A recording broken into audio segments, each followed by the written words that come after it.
Umpisahan natin with NorthPort Batang Pier going up against the Magnolia Pambansang Manok Hotshots. That is the first game in your triple header. Which team will be back to their winning ways? We will find out.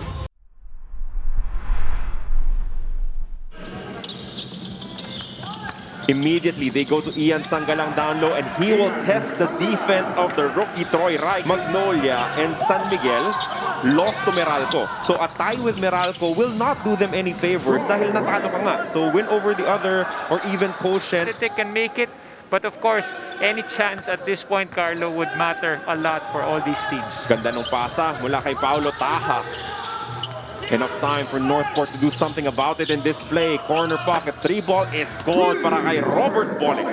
The playoffs and then let things fall where they may.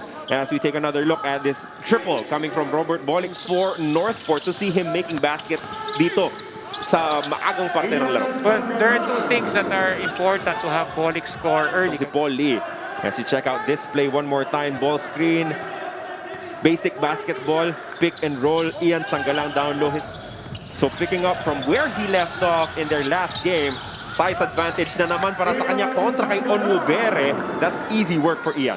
Dito nami-miss ng NorthPort yung presence itong si Greg Slaughter as they find a nice opening. Onwubere, pati nga yung Terra Firma, Alaska, Phoenix, Barangay Ginebra, they're all, you know, in the bottom part of the standings. We will have the first time out of this ball game.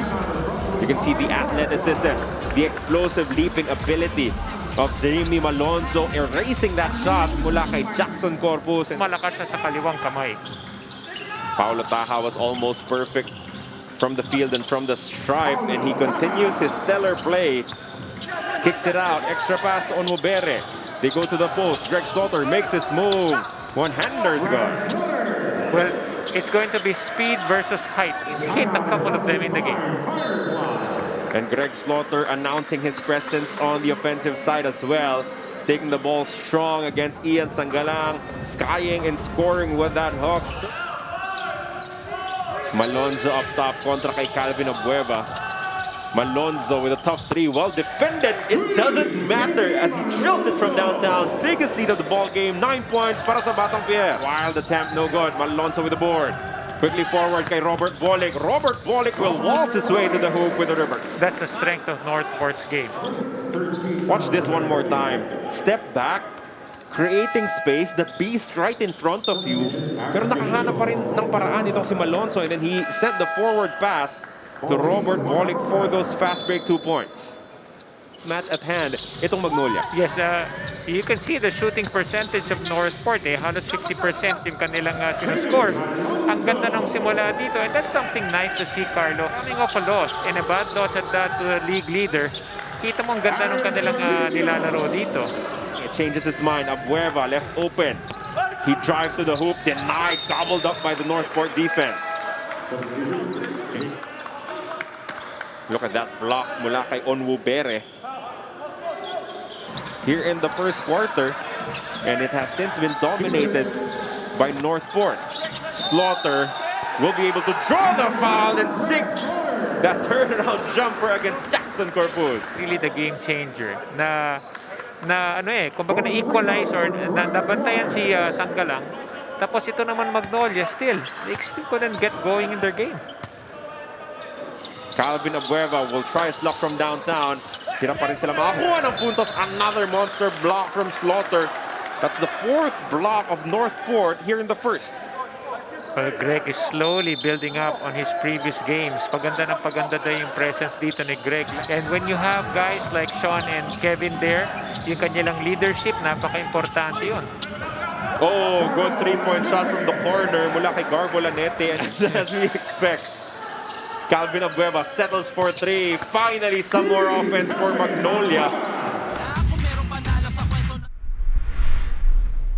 Absence itong si Greg Slaughter is he was able to keep his legs fresh, no? Habang yung ibang mga manlalaro had to play every other game. Dominating the first half so far kontra sa Magnolia. Paul Lee with a nice find. Sangalang down low against a smaller defender, and he will take full advantage. Okay, again, huli na. 9 points in the ball game para kay Ian Sangalang to lead all scorers. Robert Bolick drives, layup is in. The defense, he froze that defense. Developing a new player is so important. Kagaya ni Robert Bolick na talagang up to now. Patuloy ang magandang laro nitong Northport. Batang Pierre but Aris Dionisio. Bago-bago niya sa PBA, he's been splitting that defense. 2 field goals converted already para kay Aris Dionisio. But crossing the half-court line. Malonzo will take another 3. Good again. Wow, his shooting is really at the... The Beast sends it out to Barroca. Extra pass to the corner. Ahan Misi for 3. That's good. Well, slowly, Magnolia's started to get their 3-point shots to fall. 5 minutes gone by in our second quarter. Carlo Pamintuan with Eric Reyes on the hole. Another big-time block coming from Alonzo. Interesting matchup between these two guys. But look at the block here by Jamie Malonzo. Bumuelo pa eh. And that's 6-0 in favor of Northport. Tatlo mula kay Greg Slaughter. Dalawa kay Malonzo, isa kay Onubere. Grabe yung pisikalan nitong sina Onubere at Jackson Corpus.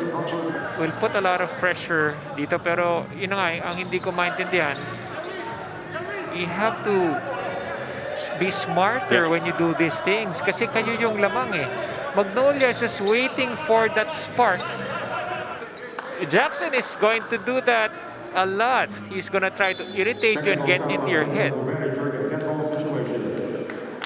So, kita mo yung pangyayari. Technical foul kontra kay Onubere.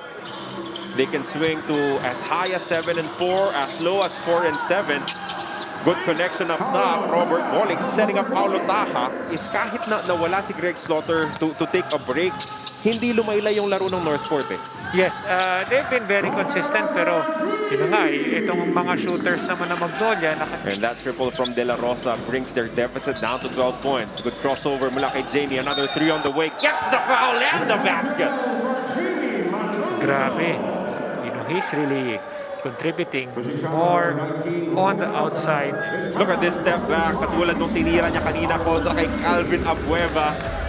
Jamie Malonzo creating the separation, drawing the contact, sinking the basket, doing a little bit of everything.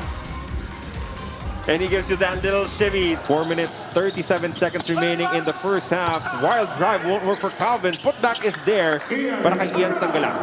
They just have to continuously win the 50-50 balls. 11 puntos sa laro para kay Ian Sangalang. But Greg Slaughter, did we just see a crossover and a one-hander? Pinapanood natin ng araw. Not as elegant perhaps, but... Who cares? He's like 7 feet and putting that ball on the floor. Magnolia hindi makakatakbo dahil nakababa na yung depensa. De La Rosa, another 3 on the way. Good again. That's definitely going to help the outside shooting woes of Magnolia. But it doesn't really matter because he's attracting the entire defense. 2 free throws for Greg Slaughter. To get them to fall. Itong si Poli kailangang uminit. Another player who needs to heat up is Calvin Abueva as the Beast gets this N1 opportunity. Itong kalamangan ng Northport.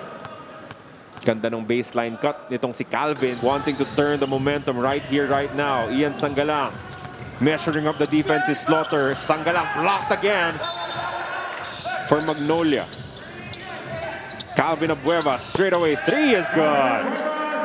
Nag-iinit na rin si Calvin Abueva. The 5th team foul, kaya ngayon palang papasok sa penalty itong Northport. As you take another look at that, the 3-point shots are starting to fall. Dionisio, De La Rosa, Abueva all chipping in. Good pass down low. Sean Anthony with the basket. Credit another assist kay Malonzo. Conversion from the Beast and this tight pass. Sikip nung bounce pass. 45-37, 8-point lead. Good pass down low. Great creation from Barroca. By doing this particular play, testingin mo kung kaya niyang gumalaw side to side. Yes, mas mahirap yan eh.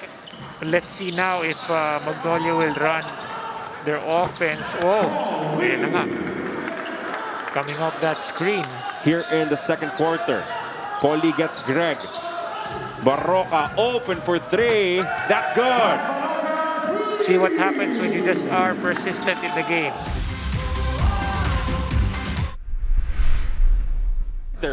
to start the third quarter.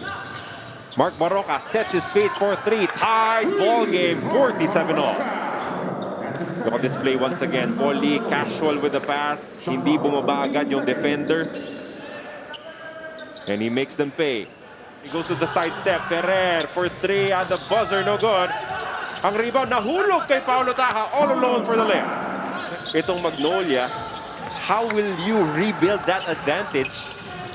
And this is how they want to do it on the run with Paulo Taha scoring. Samantalang ang NorthPort naman, they're trying to build up, from those successive baskets by Paulo Taha on an open court. Oh, 3-point shot coming from Paul Lee. So both teams adjusting, going a little bit smaller with Onmubere attacking the defense, scoring with a layup. Too many easy shots there on the part of NorthPort. Calvin with a strong drive. Butas yung interior defense nitong NorthPort without Greg Slaughter. One trying to pressure and get into the nerves of Robert Bolick. Ian Sangalang with a nice dish sa baba kay Rome De La Rosa for the easy basket. The coach will trust that you will be able to contribute pag tinatawag niya yung numero mo para maglaro. Yes, and ano yan sa situational play. So look at Paul Lee. Look at this one more time for Paul Lee. He splits a double team. Kumiskis yung depensa nitong si Paulo Taha as he gets his end one opportunity. Alam mo, sayang nandun na yung He has not yet seen action in this ball game. Slaughter with a quick pass inside papunta sa kanya, and he will score immediately off the glass. As Mark Barroca wiggles free, finds room to operate inside. Kick out pass papunta kay Onmubere. Umatake sa bandang kanan. Blocked up top by Junicio. Tatlong Kapampangan yung naglabo-labo doon. Calvin Abueva, also happening in Pampanga. Greg Slaughter with a nice move. He scores once again, asking for the foul. Look at this move. Quick spin. Against Sangalang one-on-one. Fired up is Greg Zilla. Pero hindi sila nagkaintindihan kung anong gagawin. Mark Barroca, denied, blocked by Bolick. defense. Handoff papunta kay Halalon. Playing cat and mouse with Elorde. The mid-range jumper is good for Gio. That mid-range jumper from Gio Halalon was quickly followed by another jumper. We also have a fresh 14 sa kanilang shot clock. Barroca attacks. Behind the back pass to Sangalang. The long two, money. So that's what happens when you get extra possession. Mula naman kay Ian Sangalang, and that might just force Greg Slaughter to stretch out a little bit to the outside, maybe open things up for the attackers of Magnolia. We will find out. Nagbubunga ng mga gandang bagay for Magnolia. Yeah, silang dalawa ni Mark Barroca talaga ang nag-create ng maraming opportunities, and Mark Barroca now opens. This time, NorthPort was able to break that press and get this end one opportunity mula kay Greg Slaughter. Yes, he was leaning, Ian was leaning forward. The rookie uses the screen, pulls up for the jumper, no good. Pero napulot ulit ni Sangalang. He's working down low, goes reverse against Slaughter. Extra possessions again. It's a great move, Carlo. As we check out this next level move, mas maliit na unit si Coach Tito Victorero, pero hindi kaya yan na wala si Greg, na nasa sahig si Greg Slaughter. As Halalon is called for the foul kontra kay Bolick. May extra hatak kasi mula kay Gio, di ba? Yeah, that wasn't a good foul there. Delikado yun kasi pwede madali yung shoulder doon ni Robert Bolick. Hindi naging maganda yung kanyang bagsak as he got position. Yun na yung foul, pero yung hatak yun, yung extra na hatak. Yun yung hindi nagustuhan ng NorthPort Batang Pier at ayun na nga, flagrant foul na ang itatawag kontra kay Halalon. Oh, wow. Oy, tama. Double technical sila kanina ni Nico Elorde. And because of the flagrant foul, that will be it. Kailangan nang ma-eject nitong si Halalon. You can easily go for, if you're just gonna foul hard, then at least you have to at least make an attempt for the ball. And that will be the result. And Well, that will be it for this ball game. And that's a bad break there for Magnolia. Ang ganda na nilalaro ni Gio Halalon because Gio was already, I think he's looking at some of the players of Northport pagdaan niya dun. 2 free throws for Robert Ball. A 5-point Magnolia lead. Malonzo, quick move. Oh, he skies for the slam dunk. Grabe yung galit ni Jamie Malonzo. Nilabas niya dun sa salaksak. Ganyan talaga. He's really pumped up with his move. Look at that. And even with contact, look at the way this rookie just goes up and dunks it. Grabe, that was a big man move. Osprey ba yun? Osprey ba tawag doon? Yung ginagamit ng sa abroad? Ganda ng galaw ni Balanza. One dribble pull-up jumper.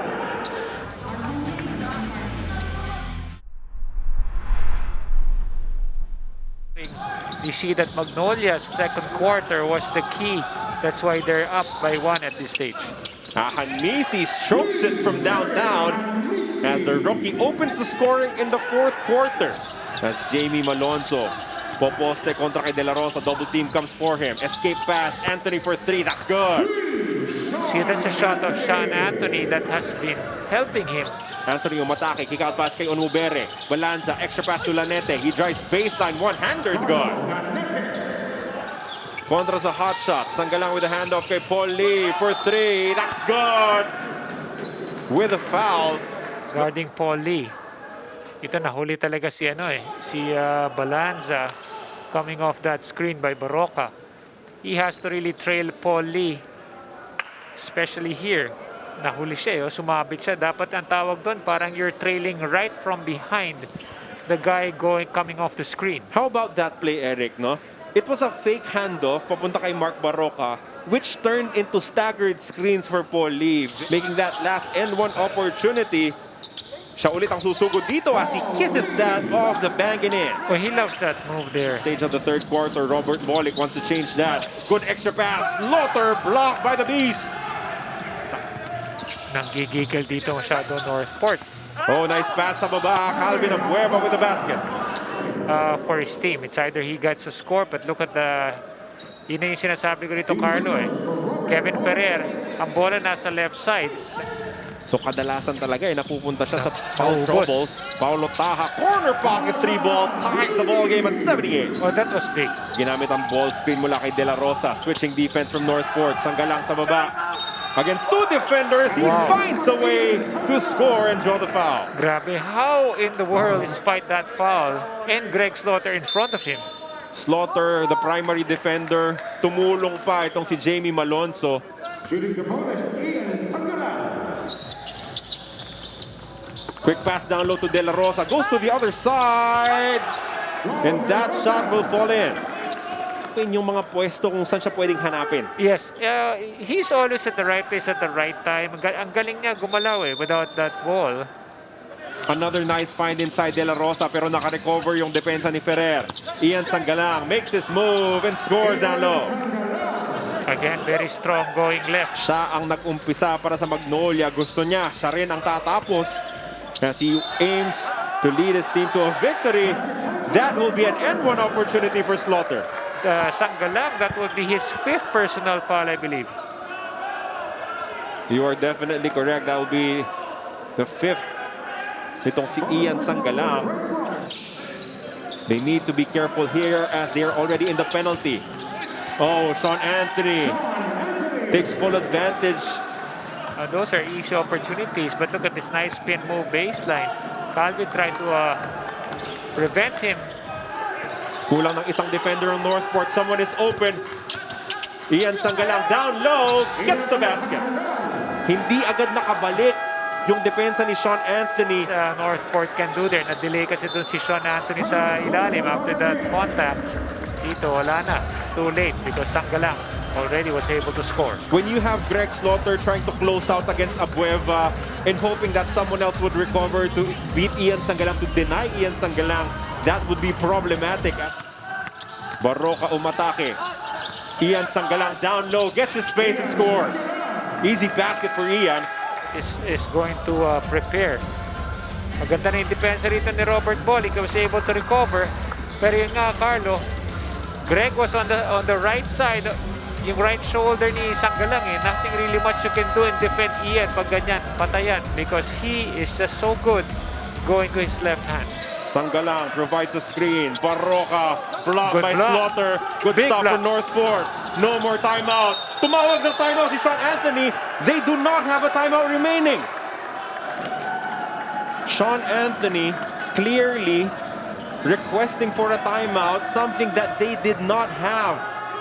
Ginamit na nila kanina, di ba? Nung That's correct. After nila nakascore, yung nag-turnover si Ferrer, yun na yung last timeout nila eh. Look at this once again. The fifth block of Greg Slaughter denying the shot. Tapos susugod. Itong NorthPort, tumingin sa oras. Clearly asking for a timeout. Hinanap pa niya yung referee. And it was something that they did not have anymore. They burned their last 30-second timeout. Kita mo si Kevin Ferrer, sinasabihan ni si Sean Anthony, wala na tayong Wala timeout. Sayang, that's a big miscue. Crucial miscue there on the part of Sean Anthony. Hindi niya nakita yung game reset. He doesn't know about the timeout situation. I'm sure, one of their assistant coaches would have said it to them. Coach Pido Harencio also frustrated that Sayang yun. they called that timeout and a technical foul. Oh, these are big free throws to give more. Oh! Sumablay si Paulie. Niluwa yung tira. Papasok na yung bola, niluwa. As they can set up here. Kevin Ferrer goes for the lift, gets the basket and the foul. Carlo, sobrang swerte talaga dito ng NorthPort. Extremely good break on the part of NorthPort. Can you imagine?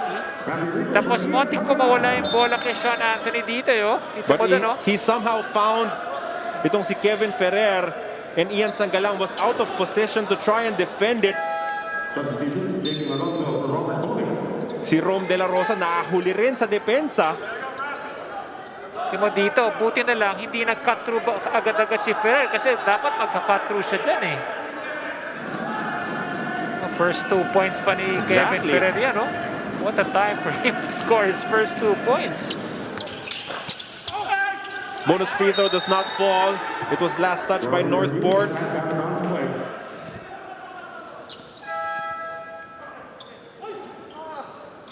Substitution, Sidney Onwubere, papalitan si Greg Slaughter. NorthPort up by 1. De La Rosa goes to Abueva down low. Calvin for the win. That's gone. The Beast beats the buzzer and wins the ball game for the Magnolia Hotshots. What a game here that we had. The hero in Calvin Abueva saving the day. Carlo, nakita mo yung expression ni Greg Slaughter nung nilalabas siya. And he could have a point here kasi nga, well, hindi naipasa ng maayos dun sa ilalim kasi mas maliit si Sidney Onwubere. And Calvin Abueva clearly letting that ball go with still some time remaining in the clock.